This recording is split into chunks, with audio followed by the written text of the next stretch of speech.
Welcome back, Shipmate Squad. Today we're going to be talking about one of my favorite books of all time, Blue Ocean Strategy. We're going to be talking about how your business can implement a blue ocean strategy to sail on a sea of profits.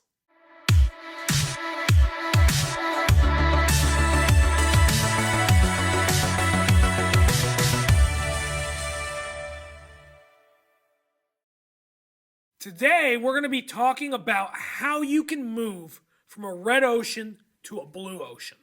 So for those of you who haven't read the book, Blue Ocean Strategy outlines two types of oceans. There's the red ocean and the blue ocean.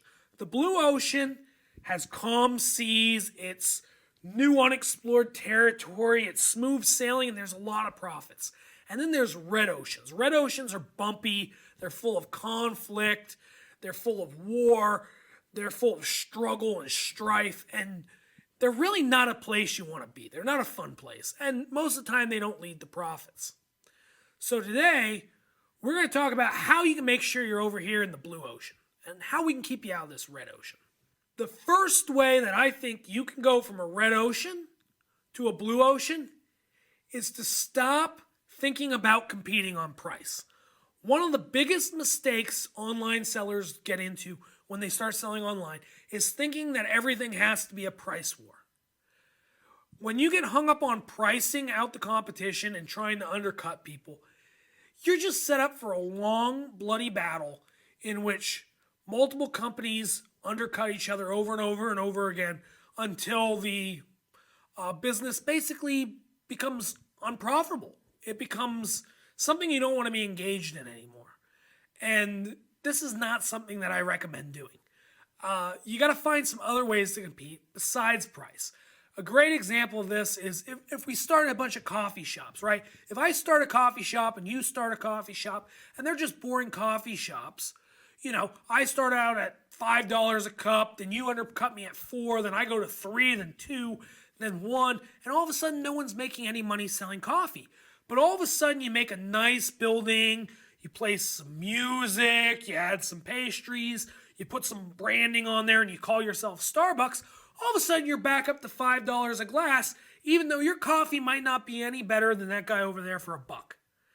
Why? It's called the differentiating factor. So what I want you guys to do is get away from that pricing mentality, that struggle and fight and try to undercut and save nickels and dimes and pennies to make money, and start thinking about these differentiating factors. The second way you can move from a red ocean to a blue ocean is to innovate. Now, innovation is a lot harder than differentiation. But if you have a good idea that's maybe a little different than somebody else's idea, you might be able to carve out a niche in a market. You might be able to go capture a new audience that's currently underserved or not served at all. So if you have an idea, maybe you can go out, conduct some focus groups, ask some friends what they think about it, mock up some prototypes, and figure out what this idea looks like in practice and what its benefits are compared to other things that are on the market that are similar. And if you find out that this is something that's worth pursuing, this can elevate you right away from a red ocean to a blue ocean, like overnight. And these don't have to be big innovations. They just need to be something that makes you stand apart. There had to be somebody who invented the paperclip and somebody who invented the staple. They both do the same thing, but they're two different ways to solve the same problem, and they're attractive to different groups for different reasons. The paperclip is less permanent, the staple's more permanent, but they do the same thing. So try to solve existing problems with different solutions. Another way you can move from a red ocean to a blue ocean is focusing on branding. Now, I talk a lot about branding, but it's because it's so important. I can never get across just how important branding really is. If you think about the brands their logos, their assets, their trademarks, their slogans, all that stuff is sometimes worth more money than the actual thing they're selling. Why? Because brands come across as a seal of quality. They come across as a mark of assurance, agreement between you and the guy who made that thing that it's up to that standard. You know, when you see an Apple symbol, you know right away it's the quality and the care that was put into that product. You see a Nike symbol, you know the care and quality that was put in that product. Brands convey a lot of information. And what I want you to do is get out there and develop a brand, develop a slogan, develop a marketing technique, develop something that makes you stand apart and can add value to your product without you having to do some heavy lifting. You know, branding isn't really easy. It's not something that comes naturally to everybody. But if you take the time, you focus, you get it right, it can really accentuate your product. It can really help you go to that next level. And it can help you break away from just being, you know, another player in the market, another no-name. If you focus in on that brand and you get it right, it can elevate you. Think about how many people sell clothing, yet there's all these fashion brands like Gucci and Louis Vuitton and blah, blah, blah, blah, blah, and they can charge all this money, and their stuff is no different than anybody else's.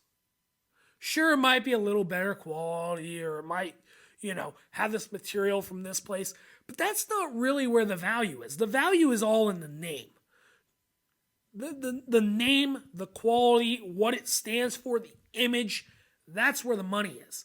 And that's a way you can go from this red ocean to this blue ocean. So another way that you can take yourself from a red ocean to a blue ocean is to find a way to bring in new customers into a market. Figure out a way to convert customers that are currently not in your market to buying active participants in that market. A great example of this would be Callaway's Topgolf.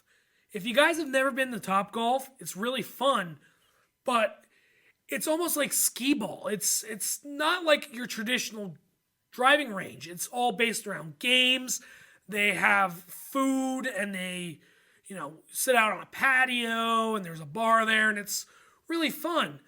But it brings in people that are not golfers. It brings in people to just sit around and be communal and hang out with friends, and it gives you something to do.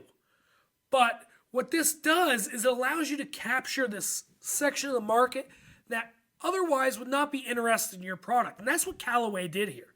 They went out and they found people that were non-golfers and they brought them in to the golf ecosystem. So now they're able to sell their products as well as their experiences to an entirely separate group of people that would never walk into a Dick's Sporting Goods or buy any golf clubs online. So what I want you guys to take away from this is I want you guys to think about, how can I bring more customers into this market? How can I, go get some people outside that bubble and drag them in? That's a whole new blue ocean for you to pave your way on in there and capture that market segment. So guys, here comes the part of the video where I ask you to like, subscribe, leave a comment, blah, blah, blah, blah, blah, blah, blah. But listen guys, it really helps us out. The YouTube algorithm really needs a helping hand sometimes. And it really gets us, more views, more subscribers, helps us grow this whole Shipmate squad, and really, means a lot to us. Something I wanted to show you guys is we recently 3D printed our warehouse. So if any of you guys are wondering what Shipmate fulfillment looks like, this is an actual 3D model of our warehouse that we had painted. And it's really cool. It took a bunch of months to get it, but it's going to be a permanent part of the set. We hope you'll tune in to our next video so you can check that out, check us out, and, we'll keep putting out some good content.